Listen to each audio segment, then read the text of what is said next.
All right. Well, welcome. I'm here with John Clute, who is famous in so many ways. I'm going to let you introduce yourself, uh, but particularly for being a kind of Canadian, international Canadian who has a lot to say about the Canadian scene. And so I'm going to sort of stand aside and let you say it. But John, just tell us a little bit about sort of where you're coming from and what you're about. Let's put it in the frame of Canada, which I don't normally do because I lived much of my life outside of Canada. And I was born quite a while ago when Canadian SF didn't really exist. It certainly was not a subculture that I could discover. I did grow up more or less in Canada and partly in the States, but in the early 60s, I began writing about science fiction in Canada as a Canadian. I wrote my first science fiction stories and published them. I reviewed Philip K. Dick's The Three Stigmata of Palmer Eldritch. I felt that I had the benefit and the burden of being a Canadian, and we can go into what the benefits are, which are substantial. The burden is obvious, being sidelined, except that being sidelined in this planet is perhaps not that bad an idea in 2025. So I eventually moved off from Canada, but always felt that there was something that my sense of being an intimate exile in friendly countries was a Canadian kind of feeling.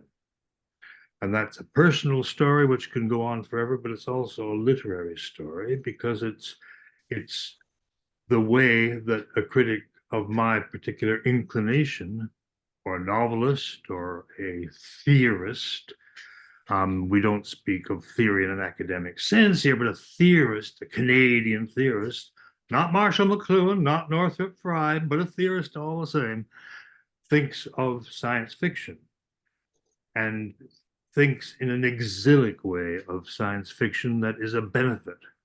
And that benefit, which we can go into a bit, is exactly the kind of benefit that actually visiting Canada may bestow, at least temporarily, on those who are interested in being here. I would say that the first thing that I would have emphasized in the criticism, as so far as it concerns this exilic thing, is the sense that I took American science fiction not as the triumph of the world, not as the word of technological truth, not the final word about the frontier, not the final word about inventions, not the final word about enforced or voluntary communities, and looked at it as a Canadian might in 2000 or 2025 as something very particular indeed, which we don't exactly share. The great A.E. Van Vogt didn't share it. He didn't share anything, of course, but he certainly didn't share in that communitarian feeling of triumph and joy. We didn't have the joy for many years, perhaps. Frederick William Grove, or whatever his name is, consider the Okay. ants, consider her ways. That's not a joyful book. The books, Mhm. the books that were native Canadian scientific romances were not necessarily written with any joie de vivre 100 years ago, which has all changed, of course. I'm going on a bit, but maybe just a slight rattle on in trying to get at what American SF, which has been the elephant in our kitchen for so long, and which we have in previous decades made perhaps unconvincing attempts to distinguish ourselves as science fiction writers and critics from. Remember the Freud thing, the narcissism, small differences, is something which, when I first thought I could apply it to myself and to my Canadian sense that I wasn't American, or that Canadian SF wasn't American SF, that this kind of bit pretty deeply. We weren't that different.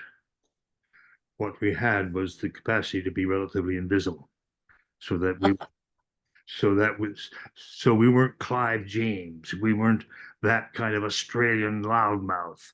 We were quiet, nice Canadians, and maybe we learned something.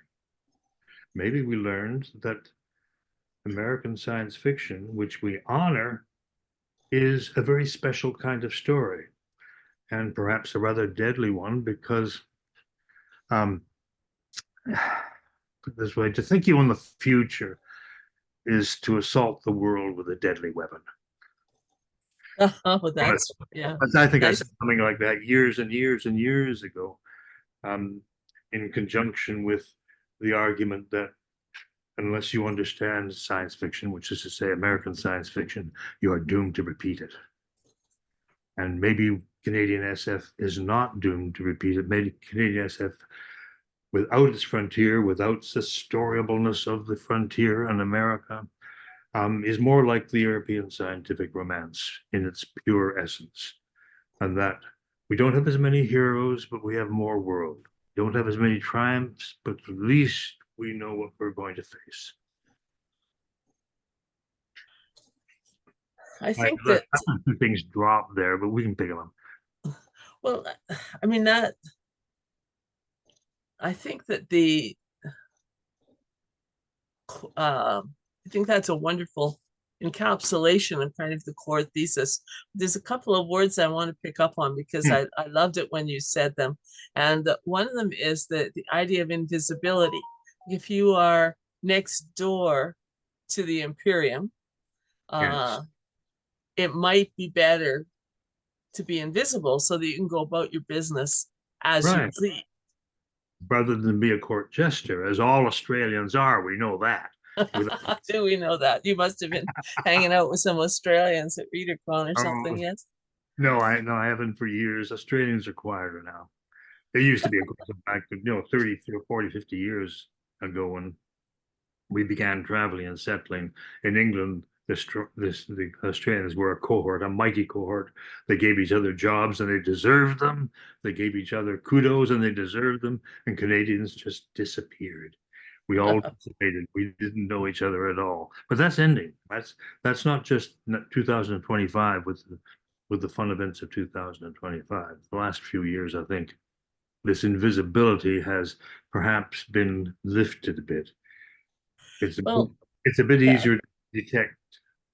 there is an argument that it lifted sometime around the era of the beginnings of Tesseract anthologies in terms of science Hmm. fiction. That it lifted when rather than sort of singular outposts of science fiction fantasy like Phyllis Gottlieb, Judy Merrill, Spider Robinson, Hank Hargreaves, um, uh, what's the No, name of that guy in the marathon? Howard Leslie Charles Joyce, but Wilson. also We, Clark. we, we pell-mell the names, yes. Yeah.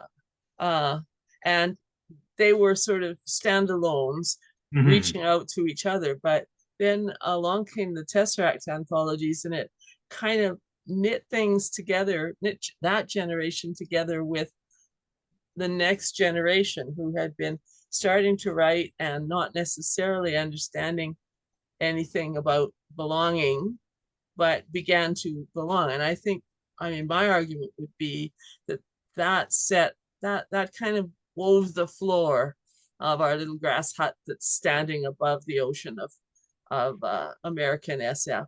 Right. That was what got us something to stand on. But what is interesting me now, as of course I get older or old, is that there are now enough generations below me that I don't necessarily understand the uh, the the most recent ones, right? Because they're too That's a many little and generations okay, away. yeah. But if you can detect a Canadian flavor, which is more and more, as it were, divorced or freed, or has made escape attempts from the dominant form of genre SF, you're probably right, I think, in suggesting that Tesseracts, by making up the Tesseracts that it honors and then finding they actually existed, which I think is a genuine process in the creation of literary recognition. Mhm. There's so much stuff in the world that you have to pre-describe it in a sense before you can actually identify it. And so we were, sorry, we were, No, sorry, that's just we such a shouldn't talk brilliant over with point. this primitive American Zoom thing. Well, but that's such a brilliant point about predefining it, because I can actually remember sitting in a room in Peterborough, Ontario with Judy Merrill and about Mhm, 9 or 10 other people at the first Canadian SF Workshop mhm, Inc., we mhm. called it, um, right after she had edited the first Tesseract anthology, and literally saying, we want to define this thing, and then we want to do this thing. So we were, Michael Skeet was there, Ursula Flug, Lorna Toulis, Terry Yeah, Green was there, Judy Merrill, of course, um, Wendy Pearson and Susan Kanabe, uh, John Park. I was there. There were a couple of other people whose names unfortunately are escaping me, but basically we were talking about, at this moment in time, which was 1985 or 6, what is 85? What is the thing that we are doing? And if we can name it, then we can tell other people about it. So it was a pre-definition, and I think that's such an important point. you can draw people like myself. By 1985, I already been 16 or 17 years out of Canada, and I hadn't been making many visits. I'd made an escape run from the kind of Canada that nobody in Canada ever lives any longer, which was a relatively quiet kind of environment. I wasn't sufficiently aware of Margaret Atwood's, I think it's Survivors, the book about Yeah, survival. surviving Survival. as an author in Canada. I was only remotely aware of it. It came out after I left. If I'd Yeah. stayed a couple of more years, I might have stayed in Canada to help help the pre-definition Hmm. forge its trail. So so by so our identification of Canadian writers for a while was made up of the people that you have mentioned, about half of whom I knew personally and most of whose names I knew. So Yeah. there was intercommunication. I was back a bit and we were all part of the same or part of the mosaic of the Yeah. subculture, science fiction, the affinity culture. So we did meet each other, but Yeah. not but between that point and for a while after, the prominent Canadian writers were Americans who were wise enough to come up to Canada, Mhm. who Well, were yeah, but for a while then. that was the moment when that balance started to shift a bit. I No, mean, we always did have Phyllis Gottlieb and Hank Hargreaves to brag about, but you're right, Spider, Judy, Leslie Joyce were all from the Charles- U.S. But Robert Charles Wilson and William Gibson. yes, Yeah, and so it's an array of people who had the brains to come up. what's the name of the Clark guy from the Maritimes? Austin Clark. Yes, had There is a three names. Clark, Owen Clark, I don't remember. Anyway, Yes, but but the other thing that I think distinguished that sort of mid to late 1980s was the connection between the English Canadian and Francophone, right? So we became then a part of a community with Elizabeth Vonnerberg and Jean-Louis Trudel, Yves Menard, uh, uh, Francine Pelletier, and there were some at that time already. They had some stars who were in their firmament what Judy and so on were in ours, or Hank or Phyllis. But the unique part was that we began to work together as a writing community, like the Writers Union, which was the kind of the mainstream, for those who don't know, the sort of mainstream professional writers group. They had an English version, and then in Quebec they had a francophone version, and the two would occasionally exchange diplomatic uh, messages, but they never really united. Whereas for us, SF Canada, when we started it in whatever it was, 89 or 91, the whole point was to be inclusive, and we operated in two languages for quite a long time.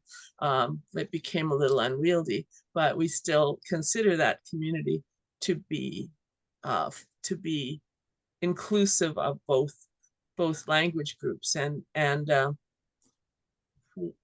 two things that I want to come out of my little expository lump there. One was that we had more similarities between the Anglophone and Francophone in some cases than either group had with the American uh, Can you writers and there's community. one vivid articulation of that that comes to mind after these years when I guess it's become clearer of that distinction. I'm obviously my central distinction is that a Canadian cannot comfortably be triumphalist about the future. Canadian is not a Canadian. I think I wrote somewhere um, is a tenant of the planet rather than an owner of the planet. And I used the phrase somewhere tenant SF, which sounded pejorative, but it was exactly the reverse. And Canadian SF writers, there are a few, I have to name them, who do a simulacrum of being universal SF writers, but are basically, you know, in the court of America. Mhm. Because we do not believe we're not in a position nationally. I wrote an entry in the Encyclopedia of Science Fiction, which I've been doing with David Langford, of course, etc., for many, many years, just earlier this year, 2025, on Invasion of Canada, which is an entry with something like 35 different novels written mostly in the 19th century by Americans and mostly by Canadians in the 20th and 21st century, in which, of course, the United States invades Canada. In the 19th century, with almost universal success, that was the Gilded Age. America itself was busy acquiring parts of North America, and it was still intoxicated by the manifest destiny. The idea of manifest destiny is something that Canadians instinctively think they have to ward off rather than embrace, because it is not a comfortable kind of Yes. reality. It's a Oh, statement of yes. reality for a large country like Canada, but a minute country compared to the behemoth below the borders. It's not comfortable to be in a state of diplomatic connivance as writers and as citizens with a country which can at any moment, as it has more than once over the last century, speak of invasion as though it were part of the doctrine of America. So we Yes. necessarily, although we do manage for most of the years of our lives to think it's the 5,000-mile unguarded frontier, it's marvelous, we can make it through, we're fine. But basically it's a question of where the Eye of Sauron actually is. And the Eye of Sauron, which is not just a current president who will disappear. The Eye of Sauron is the eye of immense power. It's the eye of power, of triumph, and it is the eye of someone who is sometimes insecure about owning the world, but knows he or she, but normally he does own the future. Yeah. And we don't. We don't. We are in the blessed position of having to learn how to live and provide solace to the futures that we are going to face. That's us. We That's indeed us. So cognitive solace. uh so let me shift slightly and say, that being the case, part of our mission in this little discussion is Hmm. to interest people in coming to see a Worldcon in Edmonton in 2030. Uh, Now, I've tried to explain in another interview that Fard Mendelsohn did with me, Okay. what's so great about Edmonton. And so, I have the bullet Already, points. you've Um, already done. I was there in 1999. I know how great it was. Yeah, Yes. and I'll add that just recently the magpie has been declared the civic bird, which may tell you also something about Edmonton, because the black-capped chickadee and the other harmless birds were passed over in favor of the rather ominous corvid, uh, who who swarms our streets with untidy gangs of black and white um, miscreants, let's say. So even if Edmonton is not necessarily a badass city, we like to think of ourselves Yeah. at least as There'll having be a American. badass civic bird. There'll be miscreant bird peepers who come up from American. And Absolutely. Well, and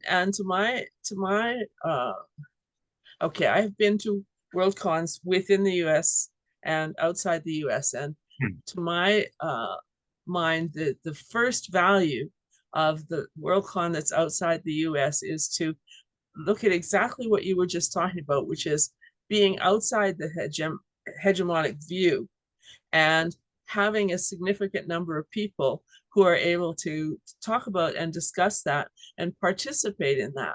And to my mind, there's a great learning in that for the people who come, but also a great opening up of some of the available cultural material. So the Canadian books, and even if it's a Canadian Worldcon, there will be people there from all over the world, and somehow being outside of the continental US borders kind of empowers people to find each other in an international community.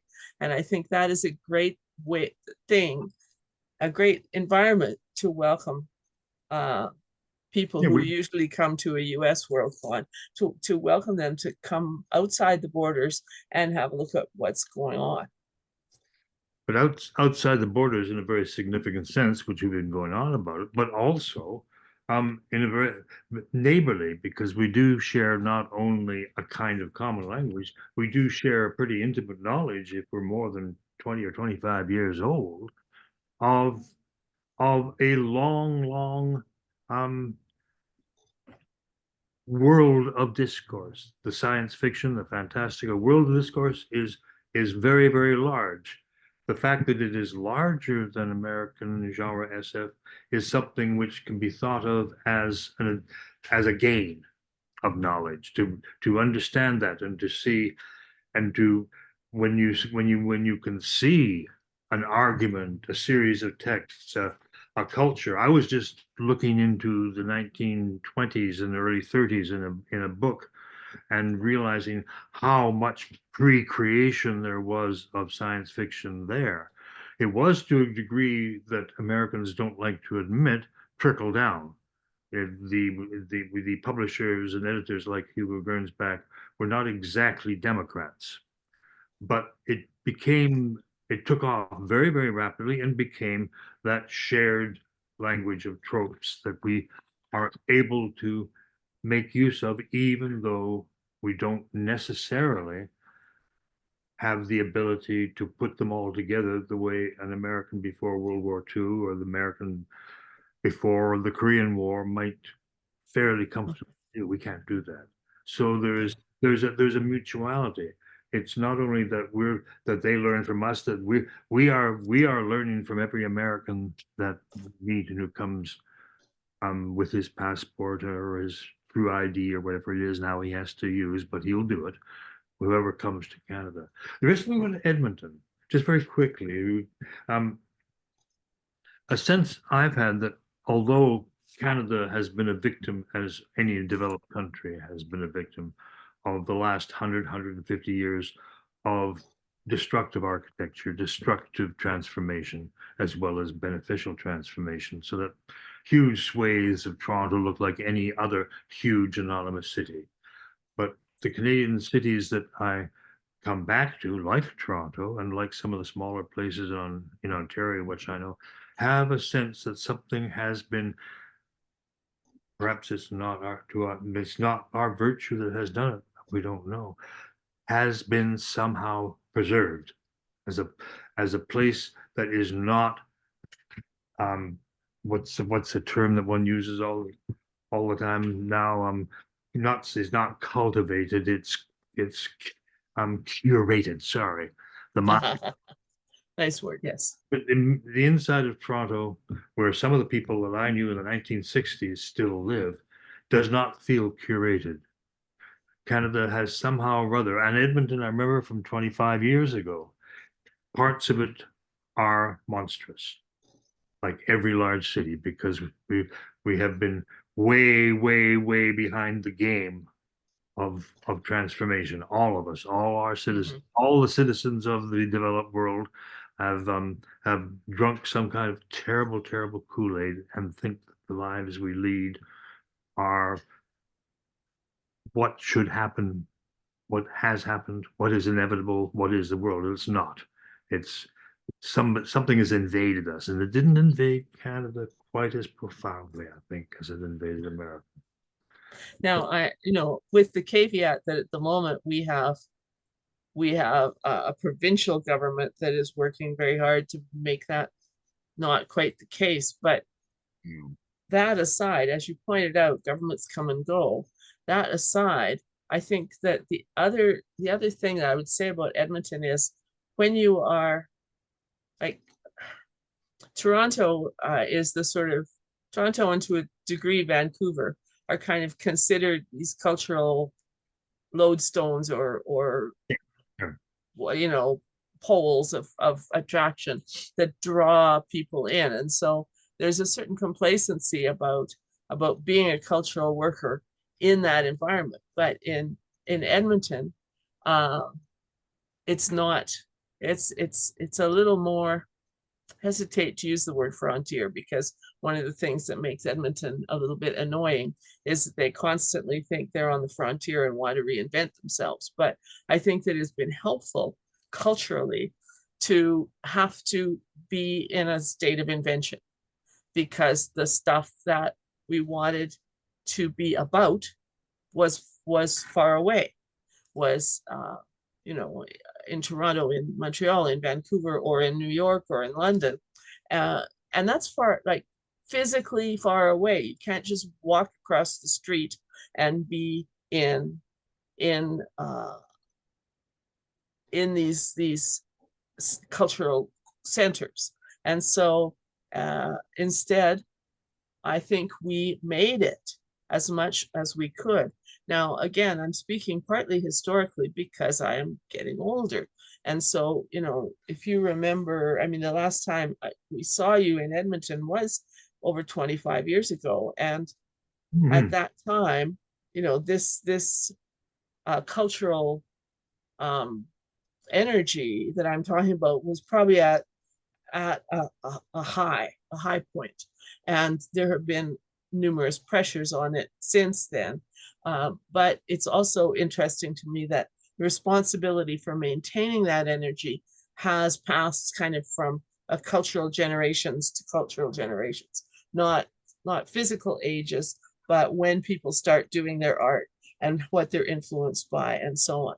So, but I think that visitors who come here will will be surprised at the degree to which they can find and plug into um, a number of not just sort of local traditions, but kind of world traditions or world concepts. And so that's Yeah. part of my commercial for come, and not just for the World Con, but stick around for a couple of weeks. There are uh, the way Edmonton works, it kind of goes dark in the winter, and the summer is full of festivals. And so Sure. we Our do festival. our cultural celebrating sort of from the end of May to the middle of September when the weather's good. And the rest of the time we go indoors, into theaters, into venues, into bookstores, into um, uh, art galleries. But during that nice summer period, we bounce right out into the streets and we start doing our culture out loud. And that's the time when the Worldcon would be. So I think it'd be a great time for people to participate in that too, like to to come for the Worldcon, stay for the fun, as it were. And speaking to Americans who with whom we've had this long, intimate marriage for many, many, many, many years, far many more years than even we've been alive, is that it is not to be anodyne about it, but it has been for us a very clement relationship. It has been a relationship in which there has been exchange of graft. American science fiction, which we now honor more than we used to because we're now free to see it as a particular explosion of American confidence, which was in many ways justified. This is the science fiction that helped America help the world win World War II. This is predefining as well, but it's a legitimate predefining. Uh, America is American science fiction fans and writers will be right if they find that they are welcome as tellers of different versions of some very similar stories, and That's right. and that and that it is and that Americans in general, any American who is old enough to have seen the great 1983 film Christmas Story will know that you're not going into a foreign country, you're coming home because although Christmas Story was supposed to be set in, I think, Cleveland or somewhere like Cleveland, it's actually set in downtown Toronto. That is where it was filmed in 1983. And I, as a Canadian who lived in America, lived in the UK, looking at that film, I realized this was right in the middle of the heartland of my memories of story and of urban life, because when I was in the long goes the 1940s, the T. Eaton department store had great display windows, brass rimmed display windows, and it's Yeah. those windows that are shown in Christmas Story. So the Canadian, the heart of Canada, in a sense, remains. I think they may have even retained those windows, perhaps artifactually, maybe that's curated. But Now, fact is that the fact is that Americans, in a funny way, can feel they're coming home here because much of what has been battered out of sight, out of recognition in many parts of the world, has been marginally retained here. When we got to hold now, on to it.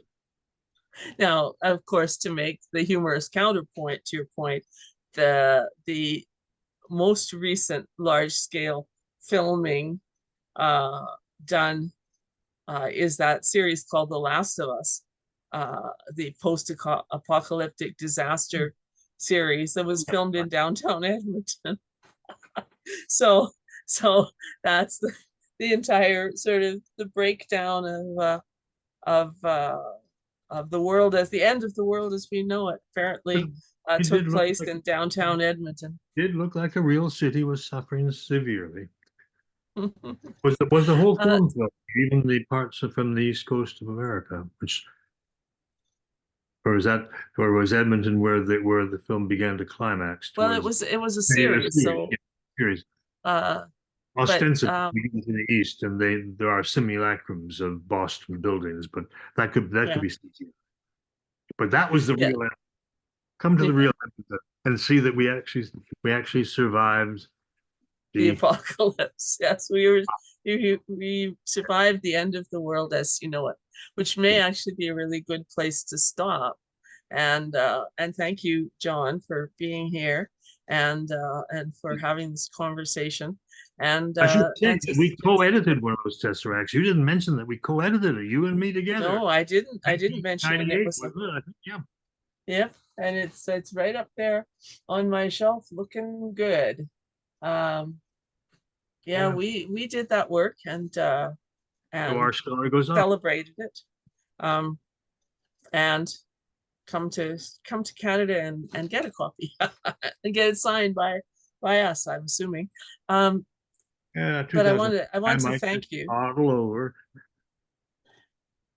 I want to thank you for spending this time and for your extremely cogent and, as always, uh, I have to tell you that when I was in high school, one of my co-students, colleagues, whatever, said to me, "I didn't like you in junior high school because you spoke in complete sentences." And since He's then, one of it's them. always been of interest to me. The people who speak in sentences and paragraphs apparently are my people, and you speak in paragraphs basically, and so do I. But thank you for your paragraphs, and Yours. I'm going to stop the recording for now, and say farewell and see you, if not before. I hope to see you in 2030 in Edmonton. So the recording is stopped. Okay.